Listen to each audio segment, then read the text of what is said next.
I It's meant call to wear a the rat workshop mask meeting on of the like an ear. Township of Aleppo, August 10th, 2020, to order at 7 o'clock. All rise for the Pledge of Allegiance. I pledge allegiance to the flag of the United States of America, and to the republic for which it stands, one nation, under God, indivisible, with liberty and justice for all. Art, that was like saying it in a stadium. We got an echo. Oh, really? It was throwing me off. That was the delay. Almost goofed me. That was so we could beep you if you messed up. Roll call, please. Just wanted to show you how much I miss you guys. We do miss you, Art. Roll call, please. President Jones, Present. Vice President Williams, President. Commissioner Dara, Present. Commissioner Richard. Present. Commissioner Haluka, Present. Solicitor Lovato. Here. And Manager Patterson. Here. As always, this meeting is recorded, will be uploaded to YouTube, and can be viewed anytime, anyplace, anywhere. Do I hear a motion to approve the July 20th, 2020 legislative meeting minutes? So moved. Second. Any discussion? All in favor? Aye. All opposed? Motion passes. Full business. Gwen? I just want to alert you and everyone that you'll have 2 conditional use hearings before the start of the meeting next week. That is for the parking lots, proposed parking lots, lots 12 and 14. The ones that the industrial park is proposing to build at the back of North Drive. So there'll be 2 back-to-back conditional use hearings. Because they're separate parcels, we have to introduce the exhibits separately, so it's going to be a little redundant because the development information will be very similar, but we have to have 2 hearings. So one will open and then close, and Harlan will open the second one and close one, and then the vote will happen during the regular meeting. Is there anything new of significance? Not really. We had the planning commission meeting, and they were here, and the planning commission talked out some of the stuff. So, and the representative from Endurance will be here also, and their engineer will be here to present, and will show you, where they plan to do the lots and everything. You'll also then, during the regular meeting, it doesn't need a conditional use hearing, but there will be a land development application up for a vote, and that is for parcel B, also by the industrial park. And that is what we call the soccer field. So it's over on the other side of Deer Run Road, 304, which is toe lift now is the main building as you see coming up and down. On the if you're standing looking at the toe lift building, it'll be on the left side. There's a driveway there, and it'll be a shared driveway between the existing building and then what used to be the soccer field. That's where they're proposing to put a new warehouse building. So that'll be on the agenda, and their engineer the same engineer, so he'll be here to present and explain that also. Good. And that also went through the planning commission and got a recommendation. The emergency exit from the manor, can we have an update on that? We do. I have not approached anyone yet because Ben and I just haven't had an opportunity to discuss the surface. However, we've been talking about it in these meetings, and it's public knowledge. And 2 of the 5 affected residents came to me. One came and one called to say that they are not pleased with the concept. They're the 2 at the very back, and they're concerned about losing property, losing trees, losing access. So we kind of need to regroup a little bit and see, how the board would want to approach it, and see if we have a way to do it that might be less Intrusive. intrusive, Judy says.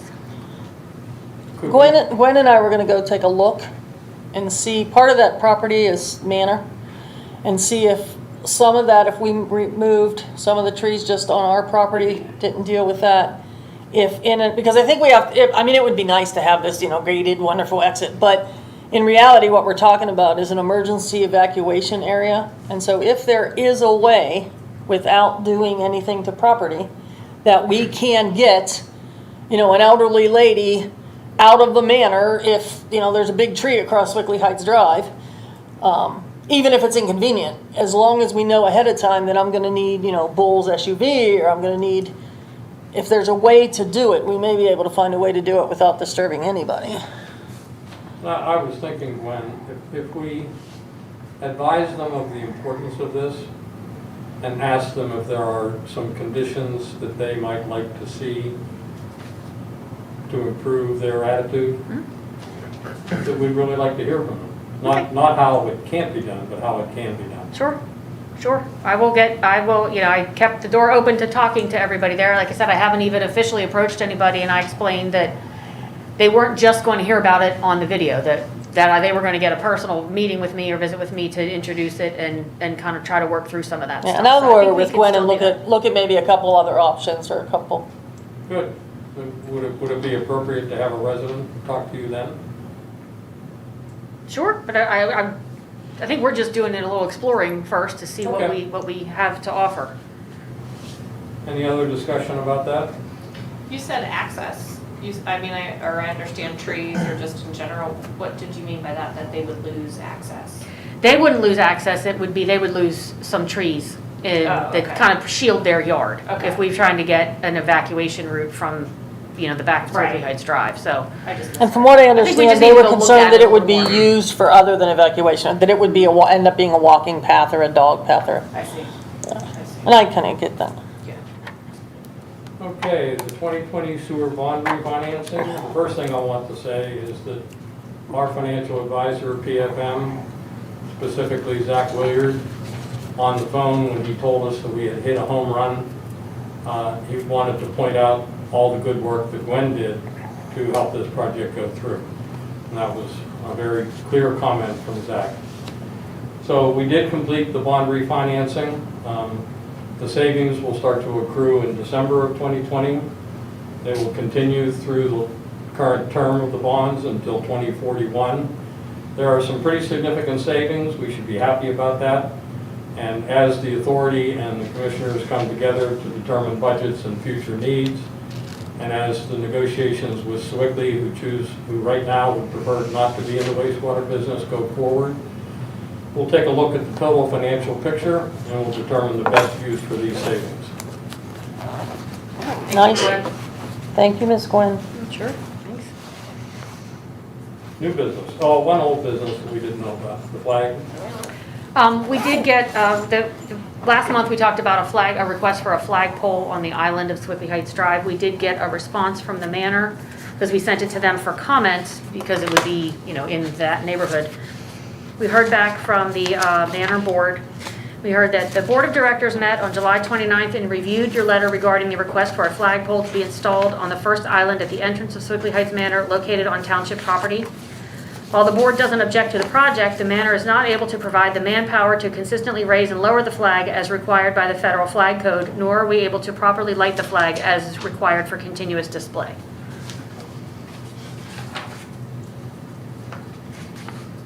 Anyone else have any comments on that? I've not received any public comments from the public or anything. I think we did discuss, and I think because it will be right across the street from Judy, it's the maintenance and the proper procedures that are very important. And we don't really have a clear way to assure that that would occur. So I think for the time being, it's probably tabled. I agree. I don't think that takes a motion. All right, new business. Gwen?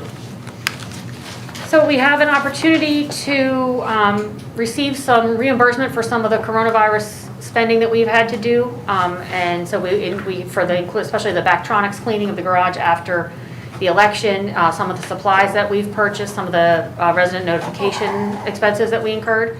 And so the county, there's something called the CARES Act, and the county is the administrator of that. It's federal money coming through to the state, to the county, and then to us. And so this agreement would allow us to participate in that program and seek reimbursement for our eligible costs.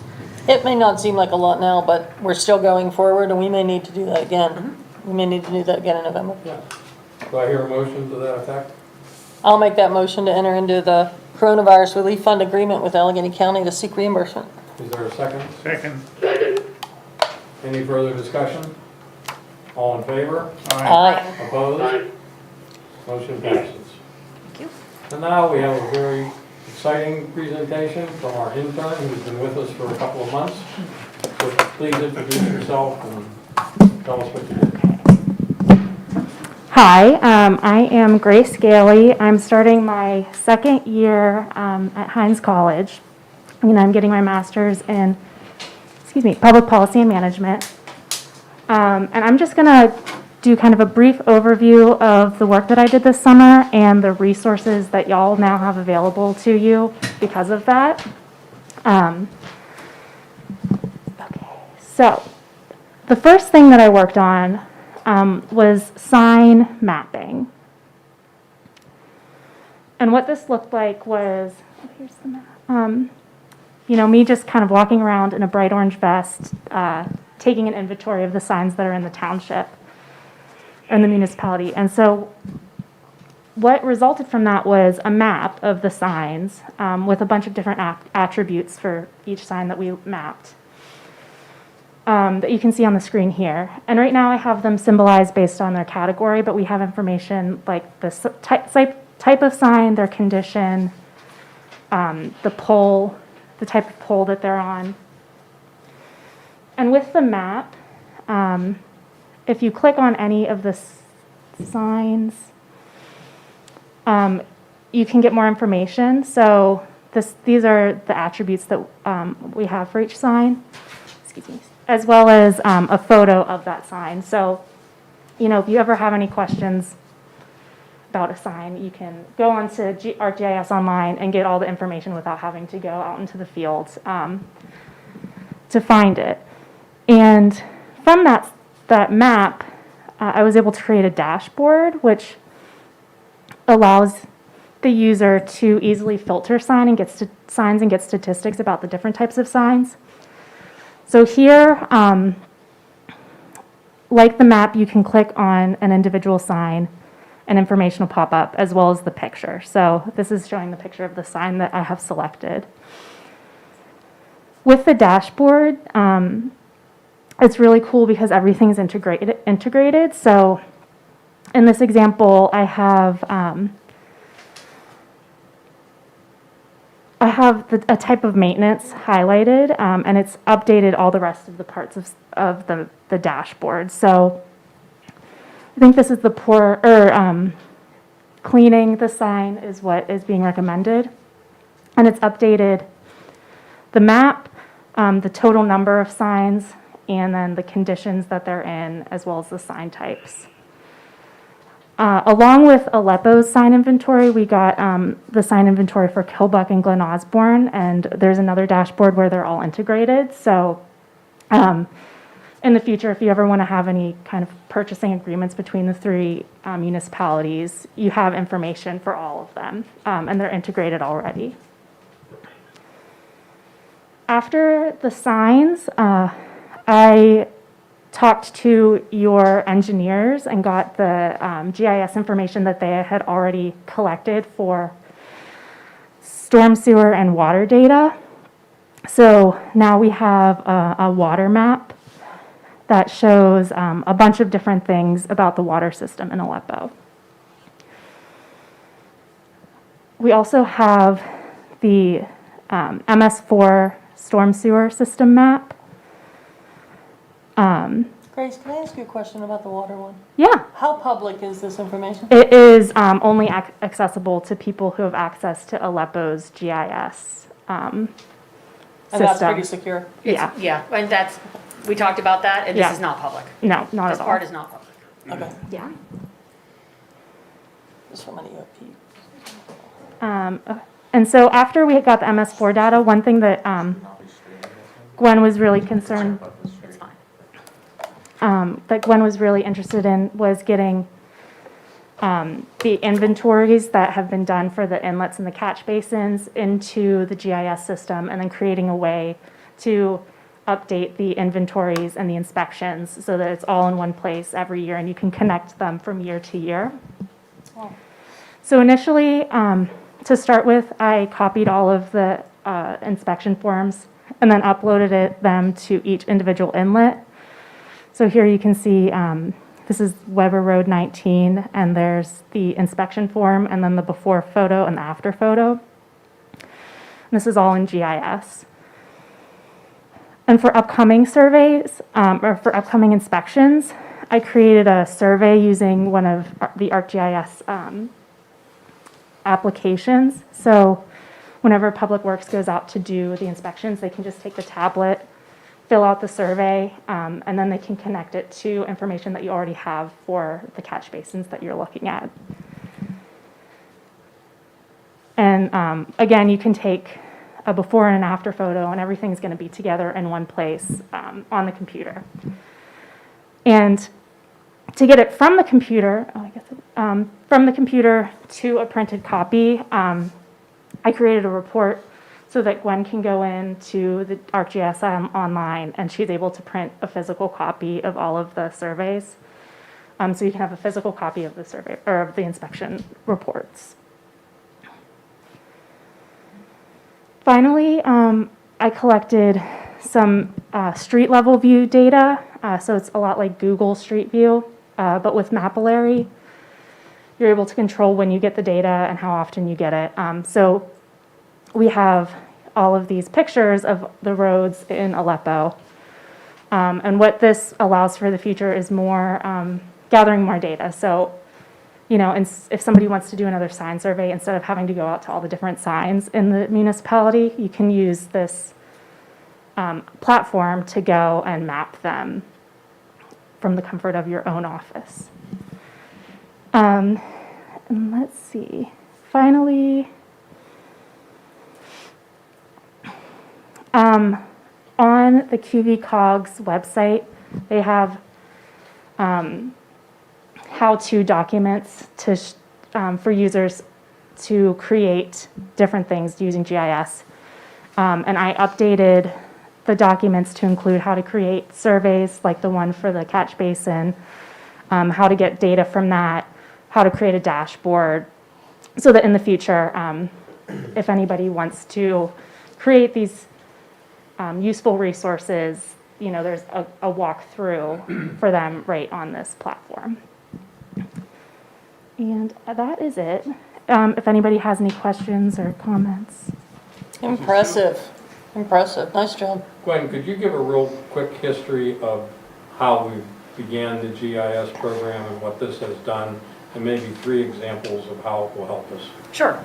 GIS is something that, you know, the engineers have always had for a lot of years, but we wanted to have something here in the township level to be able to look certain things up ourselves and not have to ask for it all the time, and just be able to especially like what Grace is saying, the storm sewer stuff is important to me to be able to, because I have to report on a lot of that stuff differently. And so we went through a couple different options, and we worked with the COG. So we're in it's one of the programs that they offer, and we're members of the COG and members of this program within the COG. Purchase our license through them every year, and we get tech support from them. So Grace met once a week with the GIS tech support expert to help develop some of this stuff, and I have access to him as well, but Grace is better at it. And so then some of the products that we have here, some of it is going to be, it can be township only, some of the information can be COG-wide, so the sign inventory COG-wide. Some of the stuff is proprietary. Township information is not shared outside of me and Grace, who have the login information. I mean, that's it. And I look forward to the sign inventory so we can do joint purchasing, or Tim can go through and say how many stop signs are faded, and just pull this up and say, oh, we have 8 faded stop signs, we'll replace all those at once. And the storm sewer reporting, we have a waiver for MS4 right now, but that's going to go away. So I'm trying to maintain the reporting during the time that we have the waiver, so that we have a system in place when we have to have our permit again, we're ready to go, and we don't have to start from scratch again. So being able to have the data that we already collected, and then be able to stack that data year by year, so that we can look year by year and see the conditions of these things, because I have to print stuff and report it to the DEP. It's all right here now, instead of papers in a folder and, Wow. yeah, pictures on my computer, so. Nice. You already also have this sanitary sewer. We I do. think we have it, yeah. Yeah, we have some, and Grace has worked with Dave Kirchner also to get some data too, so. Well, it seems extraordinarily thorough and forward-thinking, too. Yes, it's, So thank you very much, Grace. And one simple question. This is really our second intern? we had one like 12 years ago. Was there anything first. that we could have done to help you with this experience? So for me, it was a great experience. I think that it was one of the better internships that I've ever had. There was always something to do, and it was an interesting project. So for me, from where I'm coming from, it was a great experience. Good. There's nothing that I would have changed about it. Any other comments or questions? Thank you. So thank you very much, Grace. Thank you. Have a good career. Thank you, I'm excited. Okay, citizen participation. You're it. Nothing? All right. This is our required executive session. No, sir. Meeting adjourned. That's why I come. Well, that's a great internship for quarantine too, I guess, for the pandemic. Yeah, Yeah. yeah, she was able to like Zoom meetings and everything, walk around by herself. Like outside, Yeah. bam. That's where I met her. She was out taking pictures of the sign across the street. I'm like, why are you standing here with an iPad staring at the sign? And she's like, oh, I'm Grace. Just for 2 Oh, minutes. sure, yeah, I'll stick around. Huh. We'll talk to her outside. Adjourned, bam. It was out. Yeah, Okay, keep me informed. too hot. Yeah, I will. I'll let you know as soon as he's done taking those apart, so we. Yeah, I'm excited about the carousel. I can't wait to have him build that carousel.